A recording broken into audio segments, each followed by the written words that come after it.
Welcome to my pink pony makeover. I don't know why I'm naming her this. I just feel it somehow. Like it just means that she's going to be beautiful and sparkly and people are going to dance around her. I don't know. I was in New York this week and this gal was singing her heart out to this song and nobody danced.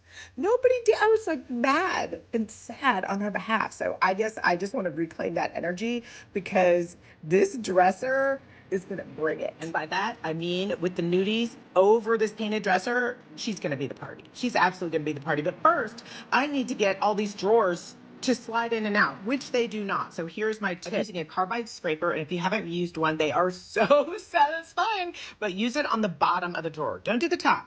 Do the bottom and around the sides first, and then see if you can get it to fit before you alter the top of your drawer. You will thank me later. These French provincial dressers are slick and shiny, so I'm using my first step prep over the whole thing to de-gloss, but the top is still a mess. I don't know what happened here. I did scrape it again with the carbide scraper, tried to get it as flat as I could.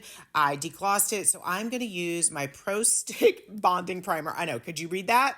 Could you read that? I'm telling you what it is. This is not going to fill in those holes or cracks, but it's going to make it more clear where they are and what I have to deal with. Also, the tops of these dressers are always have this almost, I don't know what it is. Is it like laminate finish that is so shiny? So even though I use the first step prep, I'm also always going to use a bonding primer on the tops of these dressers. So now that this is one color, I can more clearly see where the issues are that I'm going to have to fill in. And now how am I going to do that? Texture magic, my friends. Texture magic added to my paint because I can thicken up my paint with this. And then I am going to use, wait for it, a bowl scraper. Why do I use a bowl scraper instead of a trowel or a spatula of some kind? I don't know. It just feels good.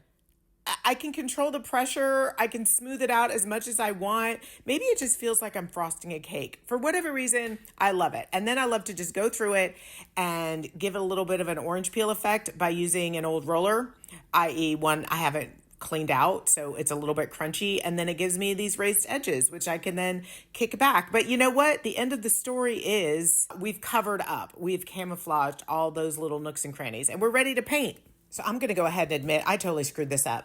I mean, not really. I could not paint one color. And if I painted one color, when you put the nudies on top, you would get to see how each of them reflected differently on the same color. But I get bored. I get bored very easily. And I just kept choosing other colors that I wanted to add. So it's still going to look awesome. And in part 2, you are totally going to see how nudies work over a large piece, painted entirely with pastels, just lots of different pastels, not just one pastel, because I'm obviously physically incapable of doing one color. All right, stay tuned for part 2.